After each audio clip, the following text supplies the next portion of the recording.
رب العالمين والصلاة والسلام على سيد المرسلين وعلى آله وأصحابه أجمعين وأشهد أن لا إله إلا الله وحده لا شريك له وأشهد أن محمدًا عبده ورسوله أما بعد قال النبي صلى الله تعالى عليه وسلم إني لا أعلم آية لو أخذ الناس بها لكفتهم ومن يتق الله يجعل له مخرجا ويرزقه من حيث لا يحتسب أو كما قال عليه الصلاة والسلام اللهم صل على سيدنا ومولانا محمد وعلى آل سيدنا ومولانا محمد وبارك وسلم أستغفر الله الذي لا إله إلا هو الحي القيوم وأتوب إليه আল্লাহ পাক জাল্লা জালালুহু আমাদের সবাইকে মাফ করে দেন, আমিন। দ্বীনের সহি বুঝ রব্বুল আলামিন আমাদেরকে দান করেন, আমিন। দ্বীন মোতাবেক চলার তৌফিক দান করেন, আমিন। হাদিস শরীফের মধ্যে এসেছে, নবীজি বলেন,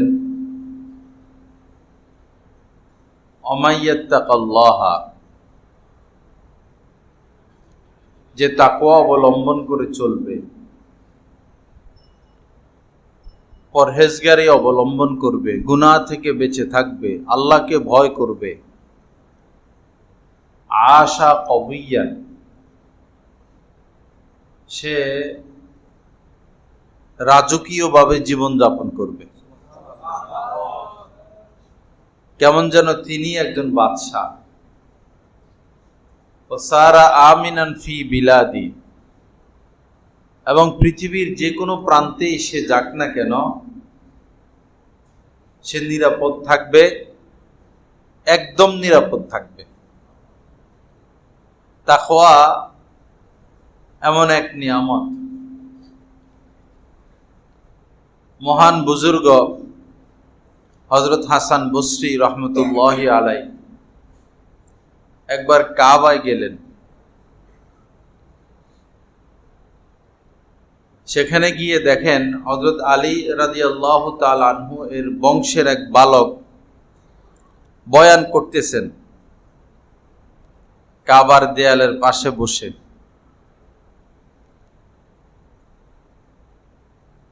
মানুষকে নসিহত করতেছেন।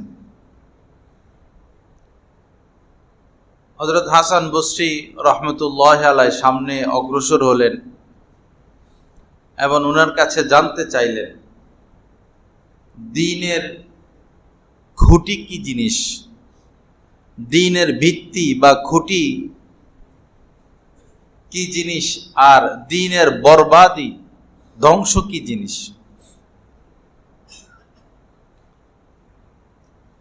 তো ওই বালক বললেন, দ্বীনের খুঁটি হচ্ছে পরহেজগারি, খোদাভীতি। দ্বীনের খুঁটি হচ্ছে, ভিত্তি হচ্ছে পরহেজগারি, খোদাভীতি। আর দ্বীনের বরবাদি হচ্ছে লোভ লালসা। দ্বীনের বরবাদি হচ্ছে লোভ লালসা। আমাদের সমাজে আমরা বলি যে অমুক মানুষ অনেক দিনদার, বলি যে এই লোকটা দিনদার।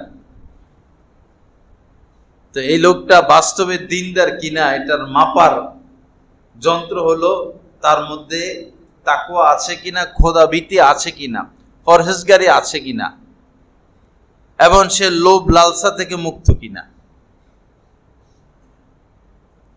এবং আমরা আমাদেরকে মাপতে পারি, ওজন করতে পারি দ্বীনের মধ্যে আমাদের অধিকার, দ্বীনের মধ্যে আমার অবস্থান কোন পর্যায়ে। যার মধ্যে পরহেজগারি, তাকওয়া, খোদাভীতি যে পর্যায়ের সে দিনের মধ্যে ওই পর্যায়ে রয়েছে। যার মধ্যে লোভ লালসা যত বেশি, সে দিন থেকে তত দূরে। আল্লাহ পাক আমাদেরকে সহি বুঝ দান করেন। লোভ লালসা এমন এক বিমারি, শান্ত মানুষকে সে অশান্ত করে তোলে। আরামদায়ক মানুষের আরাম সে কেড়ে নেয়। নিরাপদ মানুষকে ঝুঁকিতে ঠেলে দেয়। একজন মানুষ তার সকাল সন্ধ্যা দিন রাত নিরাপত্তার চাদরে ঢাকা। যখন তাকে লোভ আক্রমণ করে,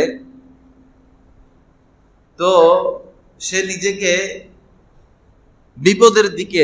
নিজে বিপদের দিকে ঠেলে দেয়। দৌড়তে এক পর্যায়ে ব্রেন স্ট্রোক, হার্ট অ্যাটাক। শেষ গন্তব্য এই লোভের শেষ গন্তব্য এই। লোভ বড় কঠিন। আল্লাহ এই লোভ লালসা থেকে আমাদেরকে হেফাজত করেন। নিজেকে একটা সীমা রেখা নিয়ে আসা, একটা টার্গেট অনুযায়ী কাজ করা। লোভ করতে হবে আখিরাত কেন্দ্রিক, আল্লাহর মহব্বত কেন্দ্রিক, সম্পদ কেন্দ্রিক না।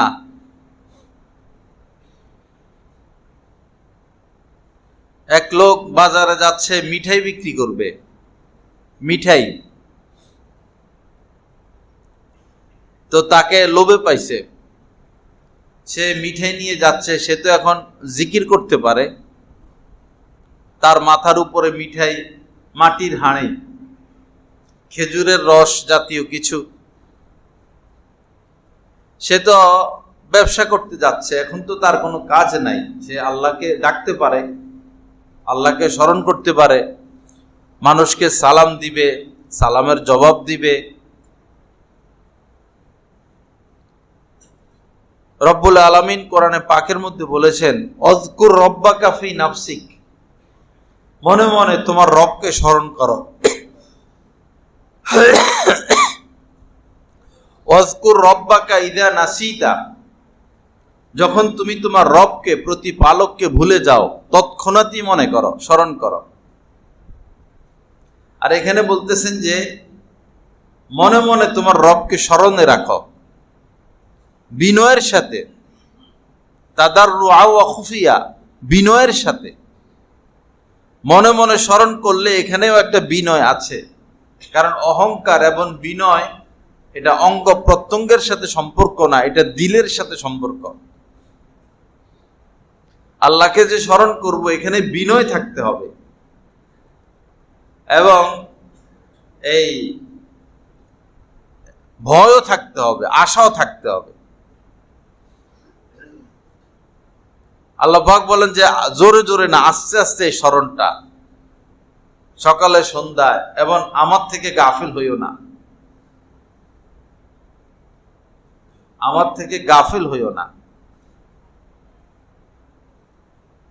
অন্য এক আয়াতে কারিমার মধ্যে আল্লাহ পাক বলেছেন, ওয়ালা তাকুনু কাল্লাযীনা নাসুল্লাহা ফাআনসাহুম আনফুসাহুম, ওই সমস্ত ব্যক্তিদের মতো হইও না যে আল্লাহকে ভুলে গেছে, যে আল্লাহকে ভুলে থাকে, ভুলে গেছে, তাদের অন্তর্ভুক্ত হইও না। তাহলে হবে কি? সে নিজের কথা নিজে ভুলে যাবে, নিজের লক্ষ্য কি, নিজের উদ্দেশ্য কি, নিজের গন্তব্য কি, নিজের ভালো কি, নিজের মন্দ কি, এটা সে ভুলে যাবে। উদাসীন, পাগল, মাতালের মতো জীবনযাপন করে নিজের জিন্দেগিটাকে বরবাদ করবে। না দুনিয়া পাবে, না আখিরাত পাবে। আল্লাহ হেফাজত করেন।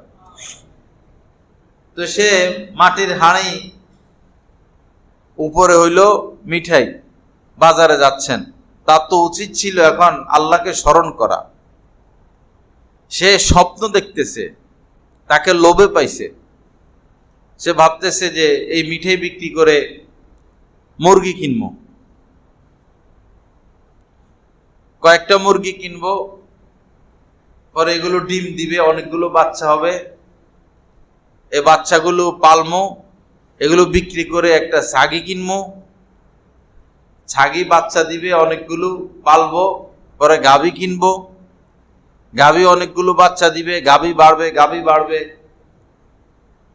দুধ বিক্রি করব, গরু বিক্রি করব, খামার করব, লাখপতি হব, কোটিপতি হব, এগুলো ভাবতেছে আর কি। কত লম্বা দেখেন স্বপ্ন, একজন মানুষের হায়াত কতটুকু। আমরা সবাই এই ধরনেরই, এই জল্পনা কল্পনা নিয়েই আমরা ব্যস্ত। আল্লাহর কথা আমাদের খুব কমই স্মরণ হয়। এই কল্পনা করতে করতে সে মনে মনে এখন লাখপতি কোটিপতি হয়ে গেছে, শত শত গরুর মালিক, শত শত উটের মালিক, শিল্পপতি হয়ে গেছেন মনে মনে।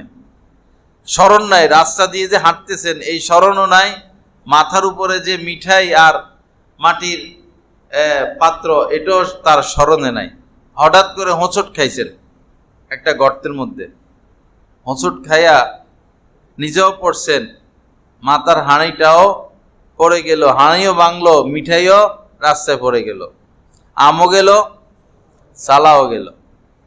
আমরা যারা শুধু দুনিয়া দুনিয়া করি, আমাদের আমও নাই, সালাও নাই, ব্যবসাও নাই, মূলধনও নাই। যা করি অন্যের জন্য করি, নিজের জন্য কিছু করি না। যা করি অন্যের জন্য করি। মানুষ বলে আমার মাল আমার মাল, নবীজি, এটা হাদিস শরীফ, নবীজি বলেন যে মানুষ এটা বলে আমার মাল আমার মাল আমার মাল, বলি না আমরা? আমার ব্যবসা, আমার দোকান, আমার মার্কেট, আমার বাড়ি, আমার ব্যালেন্স, আমার অ্যাকাউন্ট, আমার জমিন, আমার পোশাক, আমার বলে। তা আসলে আমার কি? আমার বলতে কি? নবীজি বলেন যে আমার বলতে তিন জিনিস। আমার বলতে কয় জিনিস? তিন জিনিস। যে পোশাক তুমি পরিধান করেছ আর এটা পুরান হয়ে গেছে, এটা তোমার কাজে লাগলো। যে খাবার তুমি খেয়েছ হজম হয়ে গেছে, এটা তোমার। এই দুই জিনিস তোমার। আর যেটা দান সদকা করছো এটা তোমার। আর যা দেখো কিছুই তোমার না, কিছুই আমার না, ওয়ারিসের। এক বুজুর্গ মানুষ, বড় বুজুর্গ, একজন লোক মুমূর্ষু অবস্থায় মারা যাবেন, তাকে দেখতে গেলেন। তো চেরাগ জ্বলতেছিল। মুমূর্ষু ব্যক্তিটা কিছুক্ষণের মধ্যে মারা গেলেন। মারা যাওয়ার পরে যেটা করণীয় সেটা তো মানুষ করে, ইন্না লিল্লাহ পড়ে, চোখ বন্ধ করে দেয়, মুখ বন্ধ করে দেয়, হাত পা সোজা করে দেয়। তো এই বুজুর্গ মানুষ, এই ব্যক্তিটা মারা যাওয়ার সাথে সাথে চেরাগ নিভাইয়া দিছেন। কি নিভাইয়া দিছেন? চেরাগ। কি জন্য চেরাগ নিভাই দিলেন এটা আমাদের মাথায় আসবে না, কারণ আমরা এই পর্যায়ের তাকওয়া অর্জন করতে পারি নাই। আমরা কিছু নামাজ রোজা হজ যাকাত নিয়ে ব্যস্ত, গভীরে আমরা বুঝতে পারি নাই। দ্বীনের ক্ষেত্রে গভীরতা আমাদের মধ্যে নাই। তিনি চেরাগ নিভাই দিছেন। পরে কেউ প্রশ্ন করলো, হযরত চেরাগ কেন নিভাইলেন? এই মুহূর্তে চেরাগ নিভানোর তো কিছু নাই। এই মহান বুজুর্গ বললেন, দেখো এই চেরাগের ভিতরে যে তেল জ্বলতেছে, এটার মালিক এতক্ষণ এই ব্যক্তিটা ছিল। যিনি মুমূর্ষু ছিলেন, এই চেরাগের মালিক তিনি ছিলেন, তেলের মালিকও তিনি।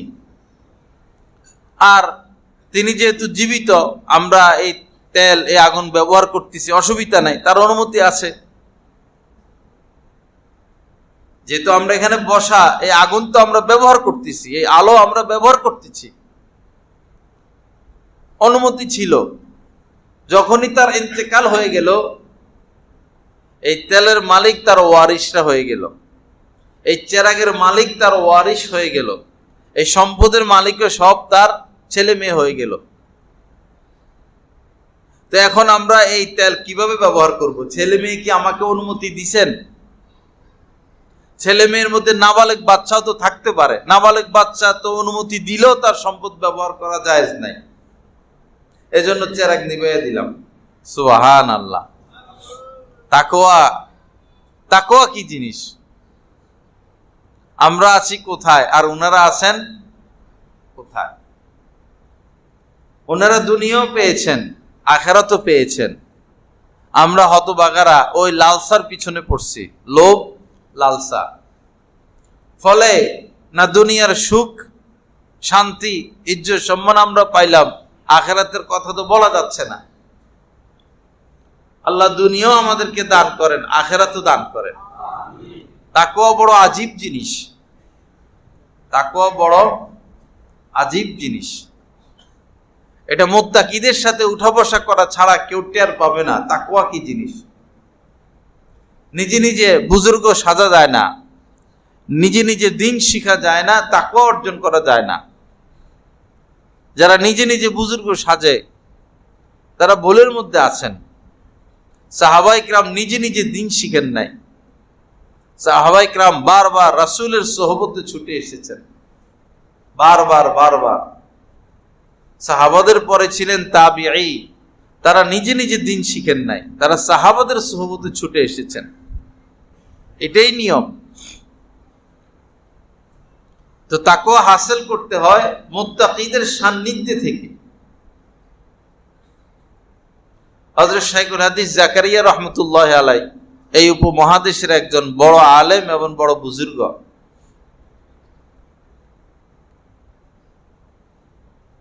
তো কিছুদিনের জন্য তিনি মাদ্রাসায় খানা জারি করলেন। বাসায় খাইতেন, বাসাওয়ালারা কোথাও বেড়াইতে গেছেন, মাদ্রাসায় টাকা দিয়ে খানা জারি করছেন, ছাত্ররা যেভাবে খানা জারি করে। তো তিনি তো শাইখুল হাদিস, বুজুর্গ মানুষ, সবাই ওনাকে মহব্বত করে, বাবুরসিরাও মহব্বত করে। তো বাবুরসিরা অন্যকে যে পরিমাণ তরকারি ঝোল দেয় ওনাকে একটু বেশি দেয়। যেমন আজকে মাছ দিবে তরকারি, তো ওনাকে ঝোল বেশি দেয়। যেমন আজকে বোর্ডিং থেকে গোশত দিবে, তো ওনাকে গোশত বেশি দেয়, ঝোলও বেশি দেয়, কারণ সবাই ওনাকে মহব্বত করে। এটা উনি লক্ষ্য করছেন। তার খানা যে ছেলেটা তুলতো, ছাত্র, একই সাথে তার খানাও তোলা হইতো, ছাত্র নিজের খানাও তুলতেন, শাইখুল হাদিস রহমতুল্লাহি আলাইহির খানাও তুলতেন। তো তিনি দেখতেন যে ছেলের বাটিতে তরকারি কম, উনার বাটিতে তরকারি বেশি। আমরা হলে তো খুশি হইতাম, বাবুরসিরে বলতাম জাযাকাল্লাহ, মাশাআল্লাহ, কারণ আমাদের তো তাকওয়া নাই। আমরা ভাবতাম যেহেতু আমি ওস্তাদ আর সে ছাত্র, আমাকে একটু বেশি দেওয়াই স্বাভাবিক। কিন্তু তাকওয়া কি জিনিস? তিনি তো টাকা দিয়ে খানা জারি করছেন, আর ছাত্ররাও টাকা দিয়ে খানা জারি করছে, খানা তো সমান হবে। পরে বাবুরসিকে এটা জানানো হয়েছে, সমান দিবা, কম বেশ করবা না। ওরা তো উনাকে মহব্বত করে, কম দিতে পারে না। পরে তিনি খানাই বন্ধ করে দিচ্ছেন, মরণ পর্যন্ত আর মাদ্রাসায় খানা খান নাই, মরণ পর্যন্ত আর মাদ্রাসায় খানা খান নাই। আমরা কোথায়, ওনারা কোথায়? আল্লাহ পাক আমাদেরকে সেই তাকওয়ার জিন্দেগি অর্জন করার তৌফিক দান করেন। তাকওয়া অর্জন করব, শান্তি পাবো, সুখ পাবো, আরাম পাবো। যে সম্মানের পিছনে আমরা ছুটতেছি, যারা নেতা হইতে চায়, কমিশনার হইতে চায়, চেয়ারম্যান হইতে চায়, এমপি হইতে চায়, উদ্দেশ্য হলো সম্মান পাওয়া, আসল হলো সম্মান। তো তাদের এই সম্মান তো আসলে কচু পাতার উপরে যে পানি জমে, এই পানির মতো। আগে সরকারের মন্ত্রীরা অবশ্যই সম্মান পেতেন, নেতারা সম্মান পেতেন, তাদের সম্মান এখন গেল কই? তাদের সম্মান গেল কই? বহু রাজা বাদশাহ ছিলেন যাদের সম্মান ছিল, মারা যাওয়ার পরে তাদের সম্মান গেল কই? তাদেরকে সম্মানের সাথে তাদের নাম নেয় কে? কিন্তু হযরত খাজা মঈনুদ্দিন চিশতি রহমতুল্লাহ আলাইহ, তার সম্মান কোনোদিন কমবে না। বড় পীর আব্দুল কাদের জিলানী রহমতুল্লাহ আলাইহ, তার সম্মান কোনোদিন কমবে না। হযরত জুনায়েদ বাগদাদী রহমতুল্লাহ আলাইহ, তার সম্মান কোনোদিন কমবে না, কারণ তারা আল্লাহর ওলি ছিলেন, মুত্তাকি ছিলেন। সম্মান তো এখানে, সম্মান তো দিন মানার মধ্যে। একজন সাধারণ মানুষ বাংলাও পারে না, সেও যদি তাকওয়া অবলম্বন করে, আল্লাহ পাক তার সম্মান ইজ্জত বাড়াইয়া দিবেন। আলেম হতে হবে না সম্মান পেতে হলে, তাকওয়া অর্জন করলে হবে। সম্মান আর অসম্মান, ইজ্জত আর বেইজ্জতি তাকওয়া গ্রহণ আর তাকওয়া বর্জনের সাথে, পরহেজগারি গ্রহণ আর বর্জনের সাথে, দিন গ্রহণ আর দিন বর্জনের সাথে। যার মধ্যে দিনদারি যত বেশি, সে ততটা সম্মানিত। তাকে সম্মান খুঁজতে হবে না, মানুষ তাকে সম্মান করতে বাধ্য হবে। কারণ হলো, আল্লাহ পাক যখন কাউকে ভালোবাসেন, হাদিস শরীফের মধ্যে আসছে, আল্লাহ পাক তো চোর গুন্ডাকে ভালোবাসেন না।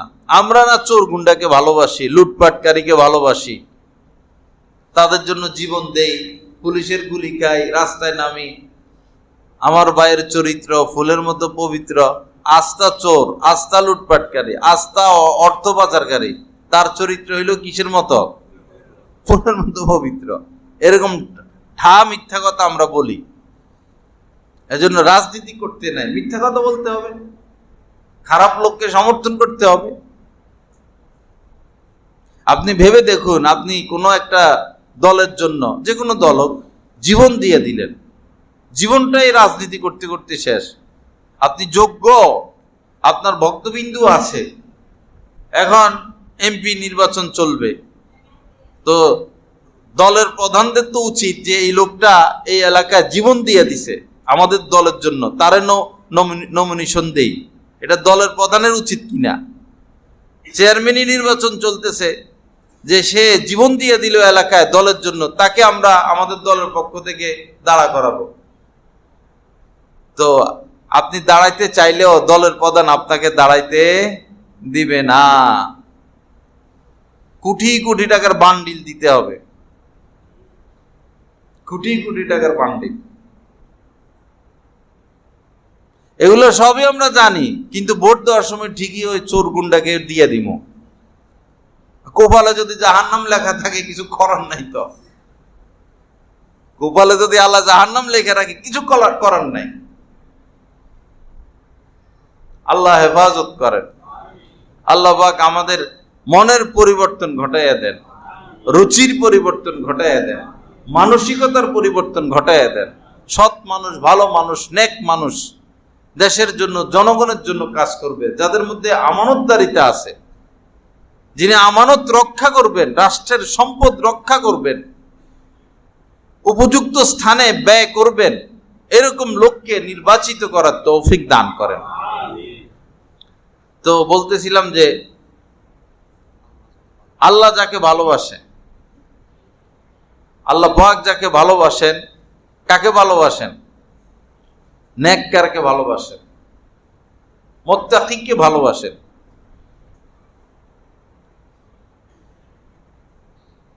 তো কোরআনে পাকের মধ্যে আছে, ইন্না আক্রামাকুম ইনদাল্লাহি আতকাকুম। আমরা লক্ষ লক্ষ মানুষ, আমাদের মধ্যে কাকে আল্লাহ পাক বেশি পছন্দ করেন? আল্লাহ পাক নিজে বলেন, তোমাদের মধ্যে যে বেশি মুত্তাকি আমার কাছে, সে তত বেশি প্রিয়। যে বেশি মুত্তাকি, যে বেশি গুনাহ থেকে বেঁচে থাকে, সে আমার কাছে তত বেশি প্রিয়। তো মুত্তাকিদেরকে আল্লাহ পাক ভালোবাসেন। এবং মুত্তাকিদেরটাই কবুল করেন। ইন্নামা ইয়াতাকাব্বালুল্লাহু মিনাল মুত্তাকিন, আল্লাহ পাক কেবল মুত্তাকিদেরটাই কবুল করেন। তো যারা মুত্তাকি, ভালো কাজ করে, সৎ কাজ করে, নেক কাজ করে, পাপের কাজে যায় না, অন্যায়ের কাজে যায় না, তাদেরকে আল্লাহ পাক মুহাব্বত করেন। এর পরের কাজ কি করেন? জিবরিল আমিনকে ডাকেন, ডেকে বলেন যে আমি ওই বান্দাকে ভালোবাসি, তুমিও তাকে ভালোবাসো। জিবরিল আমিন শোনা মাত্রই জমিনের এই ব্যক্তিটাকে ভালোবাসা শুরু করে দেয়। বোঝা গেল তাকওয়া অর্জন করলে আল্লাহর ভালোবাসাও পাওয়া যাবে, জিবরিল আমিনেরও ভালোবাসা পাওয়া যাবে। পরে জিবরিল আমিন তো ফেরেশতাদের সরদার, তিনি ফেরেশতাদের মাধ্যমে ঘোষণা করেন, ফেরেশতাদের মাঝে ঘোষণা করেন, আল্লাহ জমিনের ওই ব্যক্তিকে ভালোবাসেন, আমিও তাকে ভালোবাসি, তোমরাও তাকে ভালোবাসো। আপনি ফ্যানের সুইচ দিলে যেমন ফ্যান চলা শুরু করে, বন্ধ করলে আবার বন্ধ হয়ে যায়, ফেরেশতারা এরকম, যে নির্দেশ পায় সেই নির্দেশ তারা পালন করে ফেলে। তো ফেরেশতারা সবাই তাকে ভালোবাসা শুরু করে দেয়। পরবর্তীতে জমিনের মধ্যে তার পরিচিত, তার এলাকার মানুষদের অন্তরে এই মুত্তাকির যে মানুষদের সাথে উঠা বসা করে, যে শহরে থাকে, যে দেশে থাকে, যাকে তারা চিনে, তাদের অন্তরে এই মুত্তাকি ব্যক্তির প্রতি ভালোবাসা সেঞ্চন করে দেওয়া হয়। তখন সবাই তাকে ভালোবাসতে থাকে, সবাই তাকে ভালোবাসতে থাকে। তো বুঝে গেল যে সম্মান, ভালোবাসা মানে তো সম্মান। যে সম্মানের পিছনে আমরা ছুটাছুটি করি, এই সম্মান কিসের মধ্যে? দ্বীনের মধ্যে, তাকওয়া অর্জন করার মধ্যে। আল্লাহ পাক আমাদেরকে সেই তাকওয়া হাসিল করার তৌফিক দান করেন, তাকওয়া মোতাবেক চলার তৌফিক দান করেন। তাকওয়ার কত কত ঘটনা, কত কত ঘটনা।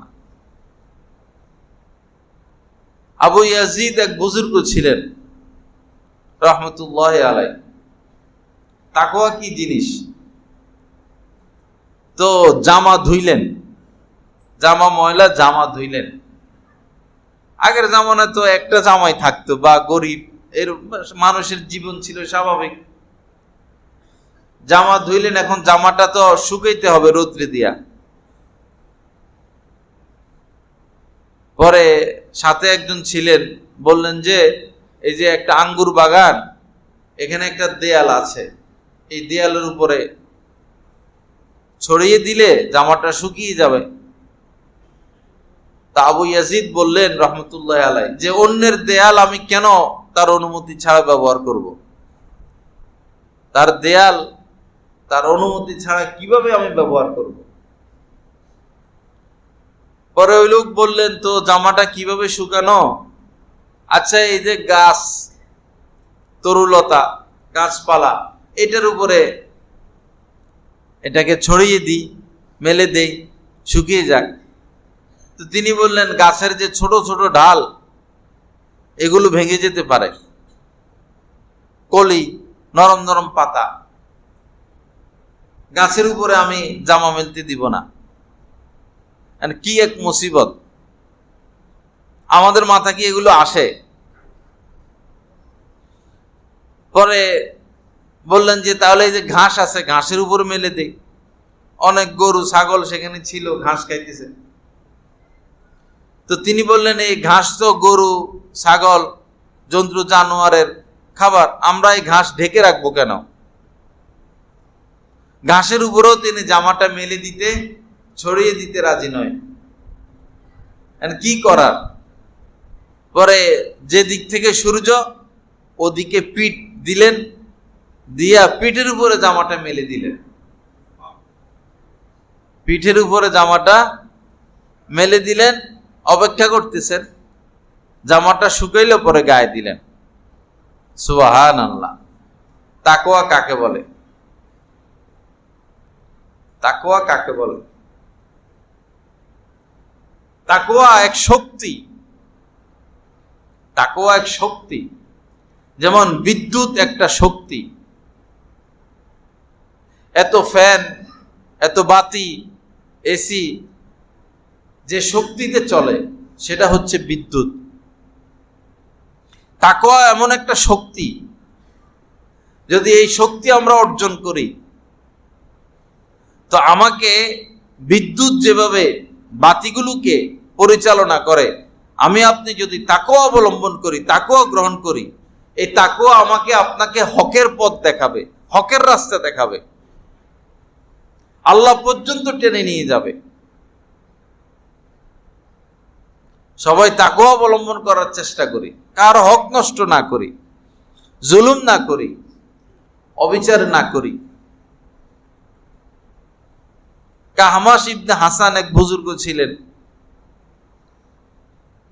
এই হাতে ময়লা লাগলো তো মাটি দিয়ে হাত পরিষ্কার করলেন।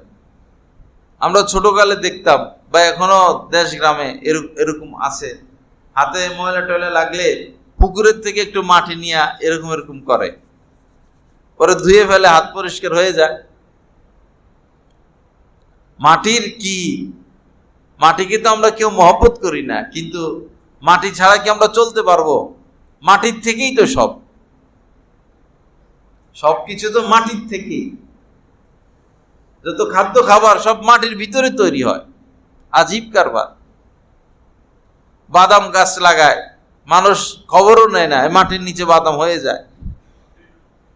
সূর্যের আলো লাগলো না, মানুষের হাতও গেল না, কোনো প্রাণীর হাতও পুষলো না, এই মাটির নিচে কি সুন্দর বাদাম হয়ে যায়। আলো, মাটির নিচে আলো হয়ে যায়। উদ্ভিদ এই মাটি ছাড়া তো তার জন্ম হয় না।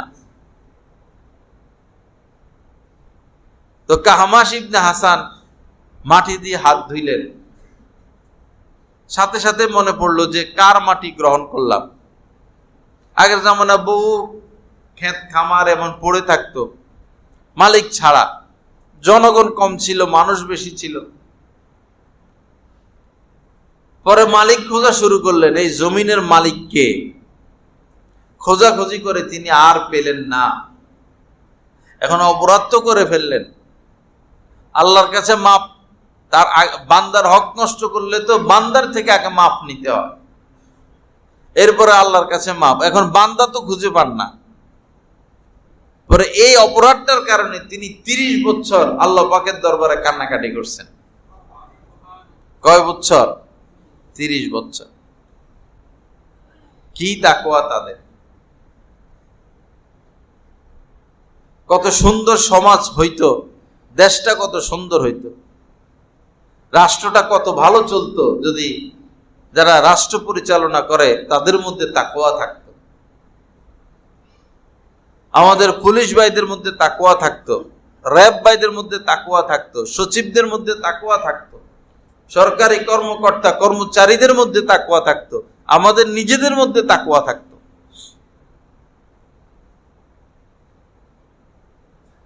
দিন দিন বিপদ টেনে আনতেছি। এই যে ঘূর্ণিঝড় শুরু হয়েছে, কিয়ামতের আলামত। গত শুক্রবারের যে ঘূর্ণিঝড়, ভূমিকম্প, গত শুক্রবার ভূমিকম্প হওয়ার পরে এখন চলতে আছে, গতকালকে হয়েছে, ছোট ছোট হচ্ছে। একদিনে 60 বার হয়েছে সারা পৃথিবীতে ভূমিকম্প, 24 ঘন্টায় 60 বার হয়েছে ভূমিকম্প। কিয়ামতের আগে, কিয়ামতের যে আলামত গুলো, এটা একটা, ভূমিকম্প বেড়ে যাবে। যখন ভূমিকম্প শুরু হয়েছে মানুষ রাস্তায় চলে আসছে, তো ওই সময় তো তাদেরকে বলা দরকার ছিল যে অন্তত চেক বইটা নিয়ে বাইর, সারা জীবন কষ্ট করে এতগুলো টাকা জমাইছ, চেক বইটা ল। মহিলাদেরকে তো বলার দরকার ছিল যে এত গহনা কিছু গহনা লই এলো, অন্তত ভূমিকম্প শুরু হয়েছে, খাইবা কেমনে, চলবা কেমনে, জমির দলিলগুলো অন্তত লও। নিচে কেউ এগুলা না, ছেলের দিকে তাকাইলো না মেয়ের দিকে তাকাইলো, সবাই দৌড় মারছে। যখন ভূমিকম্প শুরু হয়েছে স্বামী স্ত্রীর দিকে তাকায় নাই, স্ত্রী স্বামীর দিকে তাকায় রে, বাচ্চা কাচ্চার দিকে কেউ তাকায় রে, দরজা খুলে সমানে কি দৌড়। কিয়ামতের ময়দানে যে ভাই ভাইকে অস্বীকার করবে, পলাবে, স্বামীর কাছ থেকে স্ত্রী, স্ত্রীর কাছ থেকে স্বামী পলাবে, এই তো আধা মিনিট হতো না, কয়েক সেকেন্ডের ভূমিকম্পে এটা প্রমাণিত হয়ে গেল।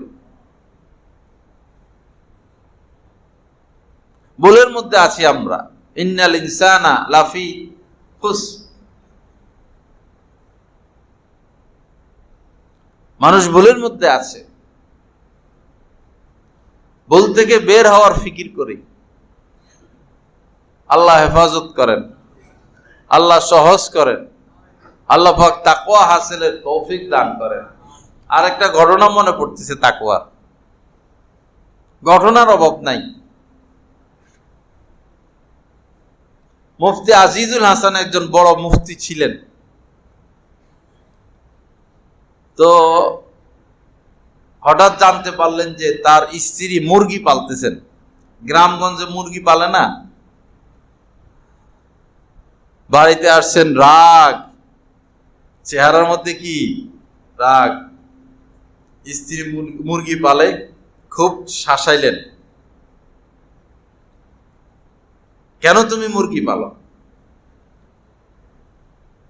আমি আল্লাহকে পাওয়ার জন্য ছুটাছুটি করতেছি, আর তুমি পালো মুরগি।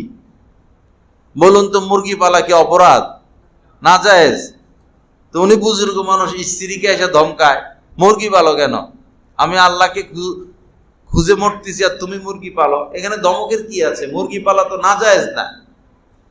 আসলে আমাদের চিন্তা ওই পর্যন্ত যাবে না, আমাদের ব্রেন ওই পর্যন্ত খেলবে না। তিনি বললেন যে দেখো, মুরগি তো অন্য মানুষের দানা পানি খায়। মুরগি যে পালে তার ঘরেই থাকে, তার বাড়িতে থাকে, নাকি মাইলকে মাইল চলে যায়? আধা কিলো 1 কিলো চলে যায়। ধান পালে ধানে মুখ দেয়, চাল পালে চালে মুখ দেয়, সরিষা পালে সরিষার মধ্যে মুখ দেয়। যা পায় তার কামই 24 ঘন্টা কি খাওয়া। তো মুফতি আজিজুল হাসান রহমতুল্লাহ আলাইহি বললেন যে জানো না, মুরগি অন্যের দানা পানি খায়, হালাল খায়, হারাম খায়, অনুমতি ছাড়া জিনিস খায়, মানুষ কষ্ট পায়, মানুষ মুরগি তাড়াইয়া দেয়, মুরগির জ্বালায় ধান ক্ষেতের চতুর্পাশে জাল দেয়। ধান রোদ্রে ধান দিছে শুকাইবে, তো মানুষ একজন বসে থাকে মুরগি দৌড়ানোর জন্য। আবার ক্ষেতের মধ্যে ধান দেয় জ্বালা বাইর করার জন্য, ধান ছিটায়, মুরগির জ্বালা পারে না, লোক একজন বসে থাকে, অথবা চতুর্পাশে জাল দেয়, মুরগি এসে যেন এই ধানগুলো খেয়ে না ফেলে। তো বললেন স্ত্রীকে, তুমি জানো না এই মুরগি হালালও খায়, হারামও খায়, মানুষের দানা পানি খায় অনুমতি ছাড়া। তো সে মুরগি যদি আমি খাই, তা আমি তো সে হারামে খাইলাম, তা আমি আল্লাহকে খুঁজে পাবো কিভাবে? বুঝেন নাই কথা? আমাদের চিন্তা ওই পর্যন্ত যায়। তো কবে মুত্তাকি হব আমরা?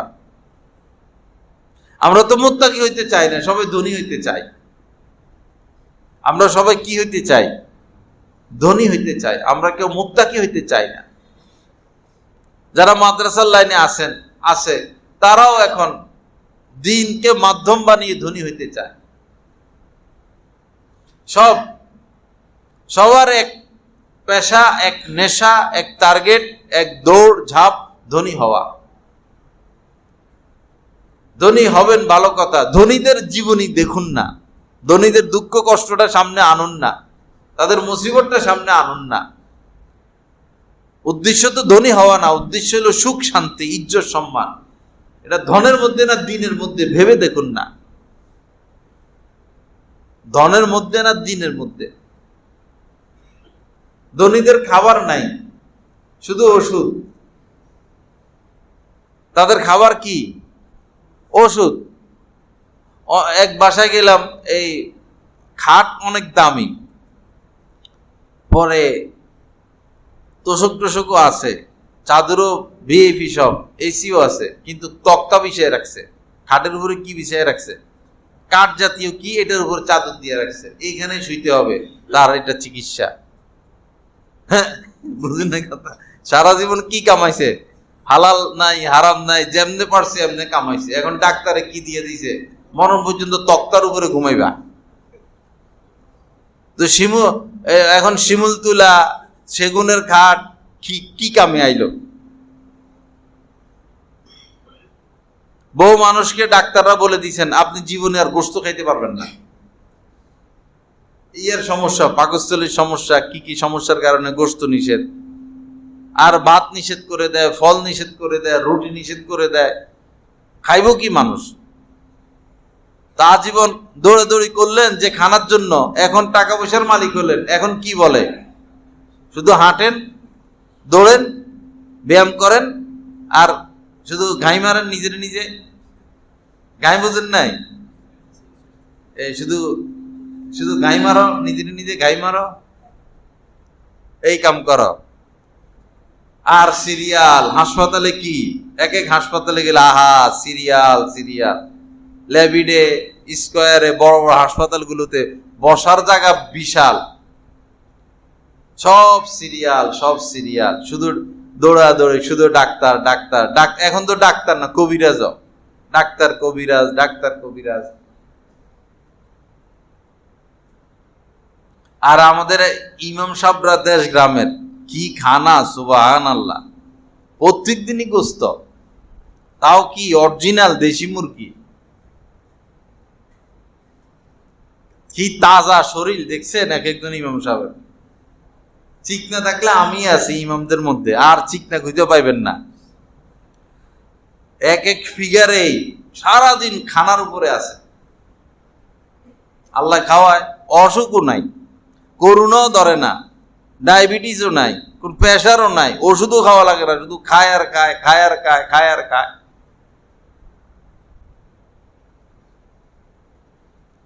আল্লাহ হেফাজত করেন। একজন বড় আলেম, তিনি বিশেষ বিশেষ ব্যক্তিদেরকে দাওয়াত দিচ্ছেন, পরে সব শিল্পপতিদেরকে দাওয়াত দিচ্ছেন, খাওয়াইছেন খুব ভালো, পরে বিশ্রামও করবেন। পরে সবাই বিশ্রাম করতেছে দুপুরে খেয়ে, উনি শোন না, উনি ওয়ালের সাথে হেলান দিয়ে বসে রয়েছেন, ঘুমাইতেছেন বসে বসে, বা ঘুম আসতেছে, শোন না। পরে উনি বললেন ভাই একটু আরাম করেন, দুপুরে খাবারের পরে তো একটু কায়লুল্লাহ করতে হয়, গড়াগড়ি করেন। বলল যে আমার সমস্যা আছে, আমি শুইতে পারি না খাইয়া। কি ব্যাপার? বলল আমার খানা মুখ দিয়া বের হয়ে যায়। আমরা খানা খাইলে খানা নিচের থেকে উপরে আসবে না। খানা খাইয়া পানি পান করেও যদি আপনি মাথা নিচে দেন, পা উপরে দেন, খানা কি মুখ দিয়া বের হবে? আল্লাহ একটা পর্দা রেখে দিয়েছেন এখানে, সুবহানাল্লাহ। নিচের খানা আসে না।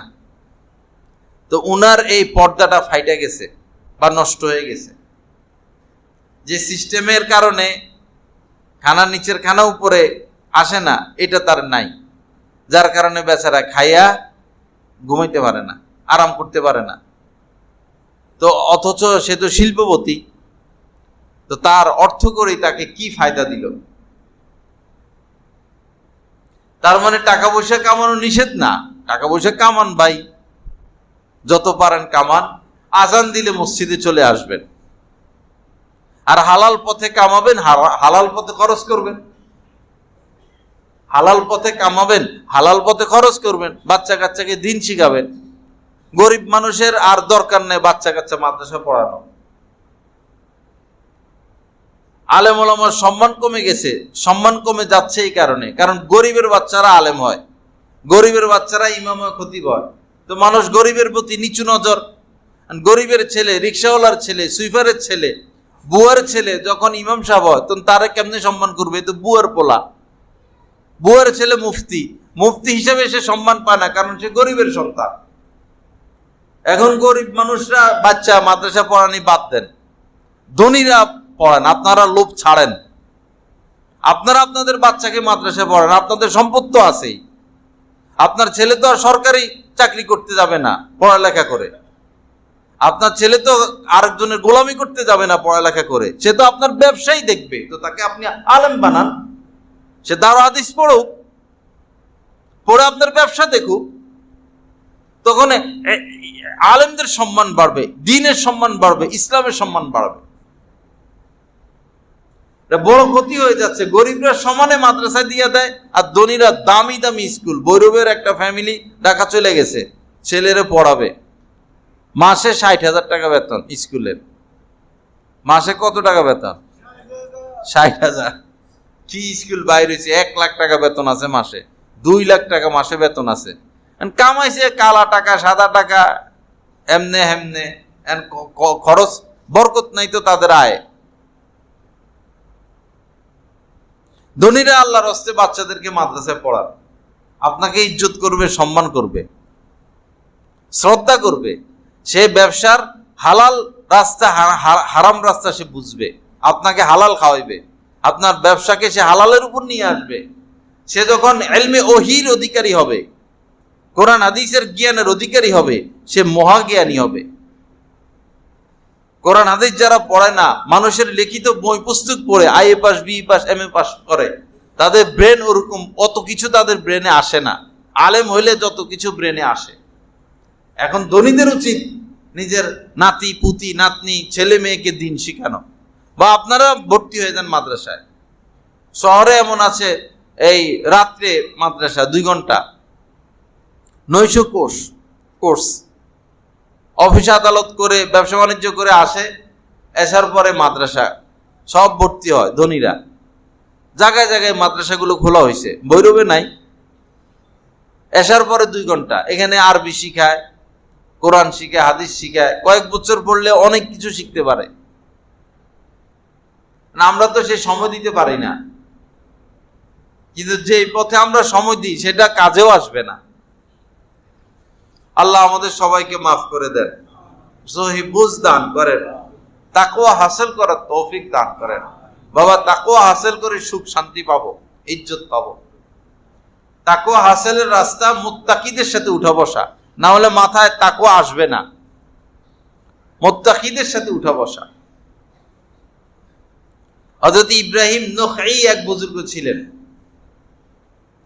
তাকওয়া কি জিনিস এটা বোঝানোর জন্য, আর তাকওয়া যে মুত্তাকিদের সাথে না থাকলে আসবে না সেটা বোঝানোর জন্য ঘটনাটা বলতেছি। এরপরে বয়ান শেষ। ওই বুজুর্গের নাম ইব্রাহিম নখঈ। একটা পয়সা কুয়াতে পড়ে গেছে, কূপ বা কুয়া পড়ে গেছে, পয়সা একটা আর কি। আমাদের দেশের যে পয়সা, আমাদের দেশে তো পয়সা নাই এখন। তো পয়সা একটা কুয়া পড়লে কি আসে যায়? উনি এই পয়সা উঠাবেনি কুয়া থেকে, লোক লাগাই দিছেন, পয়সা খুঁজে পায় না। লোকের পিছনে একটা স্বর্ণ মুদ্রা খরচ হয়ে গেছে, একটা পয়সা উঠাইতে গিয়ে একটা স্বর্ণ মুদ্রা খরচ হয়ে গেছে, তাও ওই পয়সা খুঁজে পায় না। পরে উনি না এই পয়সা আমার উঠাইতেই হবে কুয়া থেকে। পরে আরো লোকজন লাগাইছেন, খুঁজতে খুঁজতে 1 স্বর্ণ মুদ্রা ব্যয় হইলো, 2 স্বর্ণ মুদ্রা ব্যয় হইলো, 3 স্বর্ণ মুদ্রা ব্যয় হইলো, 13টা স্বর্ণ মুদ্রা ব্যয় হয়েছে। এরকম বিস্কেট স্বর্ণের, এগুলোর দাম এখন 13টা স্বর্ণ মুদ্রার দাম তো এখন কত কোটি তো বার হবে।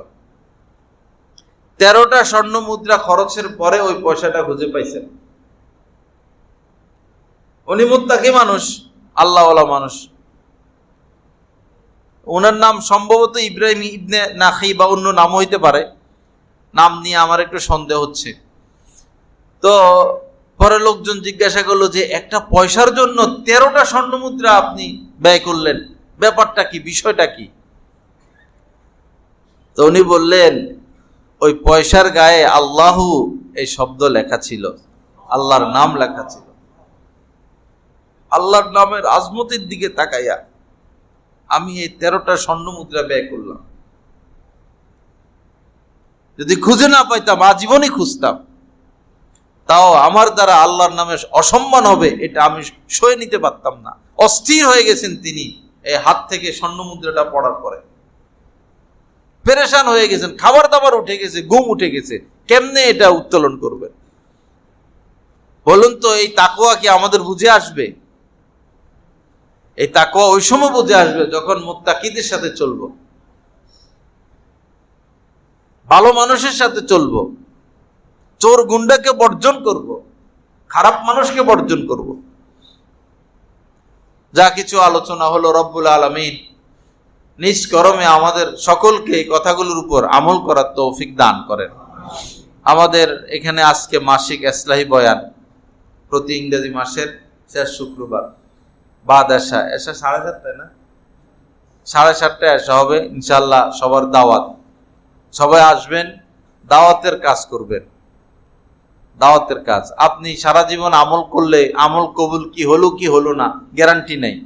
আপনার মাধ্যমে একটা লোক যদি হেদায়েত পায় তো তার সারা জীবনের সওয়াব আপনি পেয়ে যাবেন। সবাই বন্ধু বান্ধব খারাপ লোকদেরকে দাওয়াত দিব, আসবে, মাদ্রাসা দেখবে, মাদ্রাসার পরিবেশে আসবে। মাদ্রাসার পরিবেশে ঢুকলে মন পরিবর্তন হয়। দাওয়াতের মেহনত করব। আল্লাহ আমাদের সবাইকে আমলের তৌফিক দান করেন। ওয়া আখিরু দাওয়ানা আলহামদুলিল্লাহি রাব্বিল আলামিন ওয়া সাল্লাল্লাহু আলা নবিয়িল কারীম।